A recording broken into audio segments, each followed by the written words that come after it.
It wasn't easy. I had to compromise and make it a secondary defense. Okay, good evening. I'm going to call the special meeting of the Board of Aldermen to order on Wednesday, February 26, 2020 at 7:02 p.m. in the City Hall Auditorium, third floor. Prayer will be offered by City Clerk Susan Lovering, and Alderman Jetty will lead us in the pledge to the flag.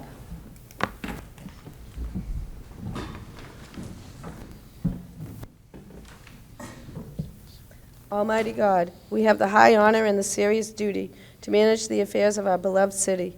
Fill us, O God, with a spirit of unity and understanding, which enables us to face our multiple problems with a serene mind, with justice and charity for all, so that any and all decisions made by us will always be for the betterment and greater happiness of all our fellow citizens. So help us, God. Amen. Amen. I pledge allegiance to the flag of the United States of America and to the republic for which it stands, one nation, under God, indivisible, with liberty and justice for all. we have a quorum. Will the clerk please call the roll? Alderman O'Brien. Present. Alderman Clee. Here. Alderwoman Kelly. Alderman Dowd. Present. Alderman Karen. Alderman Clemmons. Alderman Lopez. Alderman Tenza. Present. Alderwoman Lou. Alderman Jetty. Here. Alderman Schmidt. Here. Alderman Laws. Here. Alderman Cleaver. Present. Alderman Harriet Gathright. Present. Alderman Wilshire. Here. We have 10 in attendance. I did hear from Alderman Kelly, Alderman Karen, Alderman Clemmons, and Alderman Lou that they were unable to be here this evening. As special meeting for the Budget Review Committee, I will turn this meeting over to Alderman Dowd. Okay, this evening, we're going to have a public hearing before the budget meeting on R-20-012, authorizing the mayor and the city treasurer to issue bonds not to exceed the amount of $1,100,000 for the Public Health and Community Services Division building renovations. Before we take testimony, who is going to present? That would be Director Cummings. Thank you, Mr. Chair. For the record, Tim Cummings, Director of Economic Development. I'm here before you this evening asking for favorable recommendation of R-2012. And you have a handout before you, but what I was going to do is just quickly go through a few slides I put together, which will hopefully help orientate everyone and give folks a better understanding of what we're looking for this evening. So this very first slide just shows the facade, the outside rendering of 18 Mulberry Street and the current site plan configuration. So we're here before you to ask for an update of the authorization that was done in 2009. Tonight we're seeking a request to increase that authorization to $3.6 million. Essentially a 1.1 million increase. This is housekeeping in nature, bringing the project authorization up to current cost estimates due to inflation. Prior to the request, we were basing our authorization on a concept plan and design. Since we've started working on the project in earnest last year, we have undertaken the following steps. We put together a project team to advance the building renovations, both external consultants and various internal departments, and we're meeting regularly to make a project start date of spring of 20. We've completed concept design, schematic design, and design development. We're hoping to complete construction documents in the next few weeks.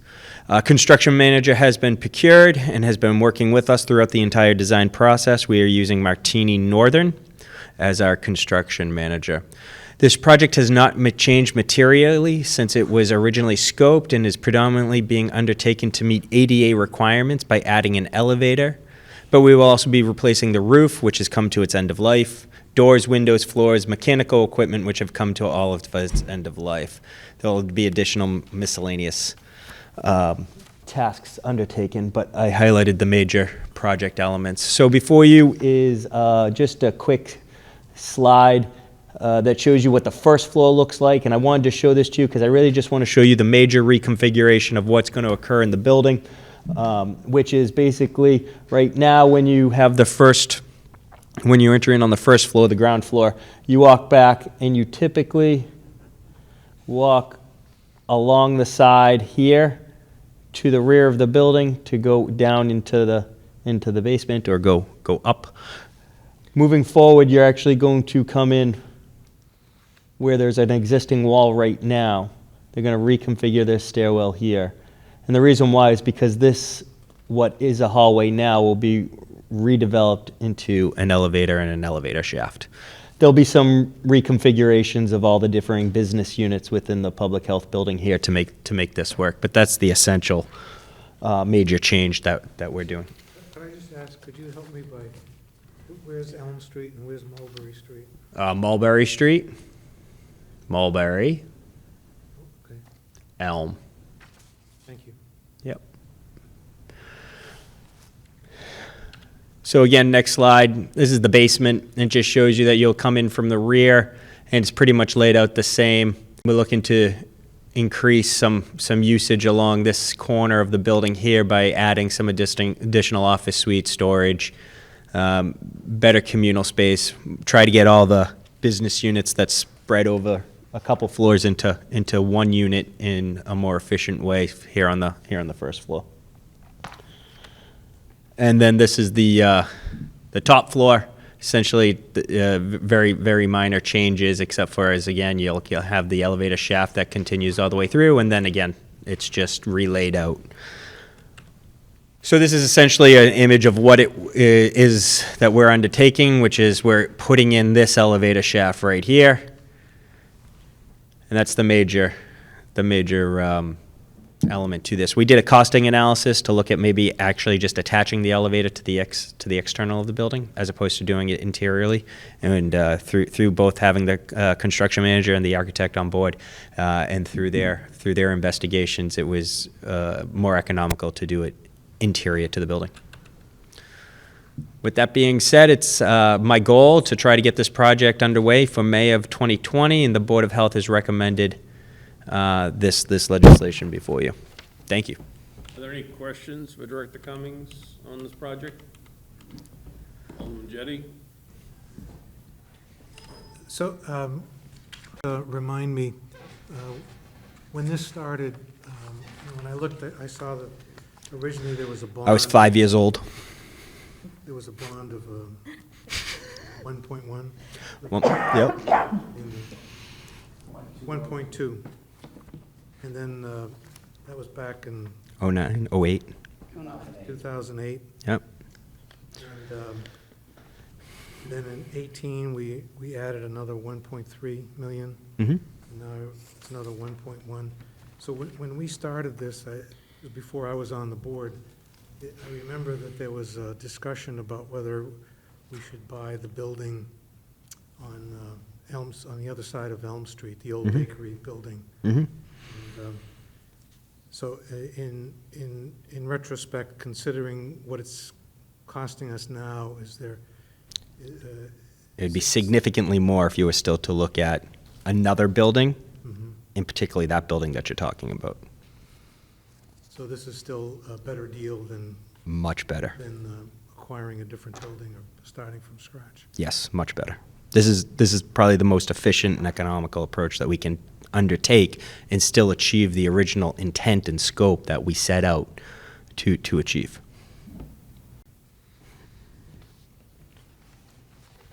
Any other questions? Thank you, Director Cummings. Thank you. Okay, I'll now open the floor for testimony of R20-012.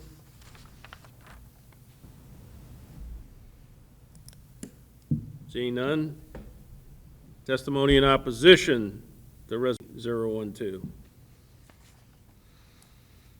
Seeing none. Once again, testimony in favor of R20-012. And once again, testimony in opposition to R20-012. Seeing none, do I have a motion? Motion to adjourn. Motion by Alderman O'Brien to adjourn. All those in favor signify by saying aye. Aye. All those opposed? We're adjourned at 7:11 PM. We will be pausing for 5 minutes, and then we will be opening the budget meeting.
Special meeting of the Budget Review Committee to order. It's February 26, 2020. It's 7:16 PM, and we're in the City Hall auditorium on the third floor. Would the clerk please call the roll? Okay, thank you, Mr. Chairman. Alderman at Large Michael O'Brien is present. Alderman Jan Schmidt. I'm here. Alderman Ernest Jettie. Here. Alderwoman at Large Laurie Wilshire. Here. And our Chair, Richard Dowd. Present.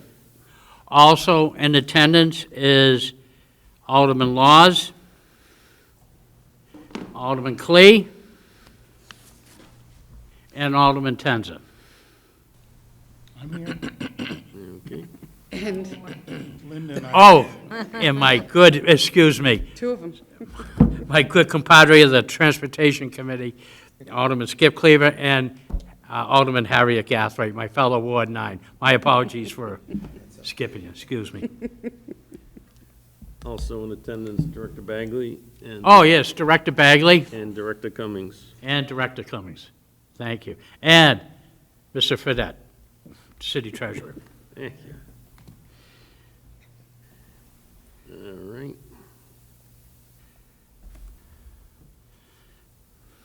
Okay, first item on the agenda is public comment. Is there anyone that would like to come up and present public comment? Seeing none. Communications, There is none. unfinished business. There is none. New business resolutions. Thank you. Before us this evening is R-20-012, authorizing the mayor and the city treasurer to issue bonds not to exceed the amount of $1,100,000 for the Public Health and Community Services Division building renovations. Mr. Chairman, I would like to make a motion to recommend final passage. Okay, the motion on the floor is the final passage of R-20-012. Any discussion? Alderman Wilshire. Question, maybe for either Director Cummings or Director Bagley. With these renovations, will you need to move out of the building? What will happen with your labs? Is there someone that can answer those questions? Thank you, Madam President. Tim Cummings, Director of Economic Development. To answer your question, yes, there will be a need to temporarily relocate out of the building. Something in the order of magnitude, and it's still in flux, but 50%, maybe more economical to move the entire building out. We're having that conversation now. No decision has been made. It would take about a year's worth of construction, so it would be a temporary relocation of about a year of whatever is moved. Originally going into the conversation, we were looking at, again, about 50% or two of the groups relocating. The labs would be continuously used and would remain open During the construction? during the construction. Okay. So if we, heaven forbid it doesn't happen, have any issues with the current virus, would you just coordinate with the hospitals and do it that way rather than Dr. Bagley?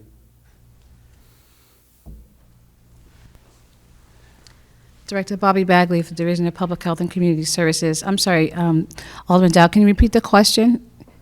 Okay, I just heard Vice President Pence has now been put in charge of the making sure the virus doesn't spread, and they're probably implementing things. Since you're going to be in a temporary space, which I assume doesn't have the lab capacity that you have in your building, are you going to coordinate with the hospitals to handle anything that you need to have done?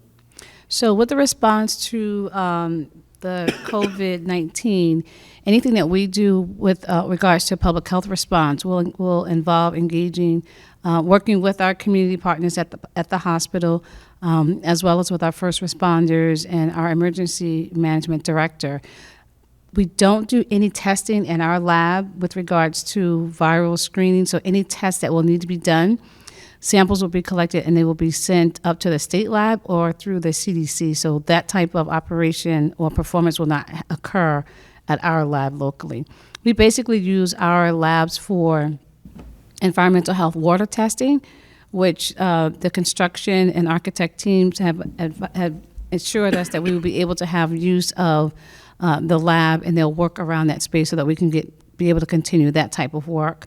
We're also hoping to be able to continue some of the counting and testing in the garden area for the STD clinic, and they've assured us that we'll be able to work around that as well. But anything around the COVID-19 will not be happening on site at the Division of Public Health and Community Services. Okay, great. Thank you. I'm sure people out there had that question, so I thought I'd throw it out and see. Alderman O'Brien? Thank you. My comments are more to Director Bagley. I am very excited about this for you. You people, over the years in my previous life, being on the fire department, we used to come down and see your facility to get the flu shots, speaking of which is the pending issue right now of everybody's concern. But the thing that always struck us, that the building kind of went into past tense very much over the years. It was originally a school, and then got taken over by the public health, and unfortunately never really went through any major upgrades. I really, at this particular time, would like to compliment you, your staff of nurses, and your outreach people who run out of that particular building, and including your patients that come in to see you. I know that there was a handicapped chairlift that sometimes worked, and, and everything. The building did not have an elevator, so it wasn't completely accessible to all floors. And other things, I know you had a heating system that you probably had to say the rosaries on certain cold days in the winter. I want to really thank you and your division for your patience and everything, and it gives me great pleasure to see that this has finally been resolved, and we're going to have a quality facility for our public health. So I wish you the best of luck with it. Thank you, Alderman O'Brien. And we appreciate it because it is and has been a long time coming, and so we appreciate your consideration for us in behalf of moving forward with the building renovations so that we can continue to serve Nashua the best way that we can, and in a building that's deserving of that. Thank you. Any other comments? Okay.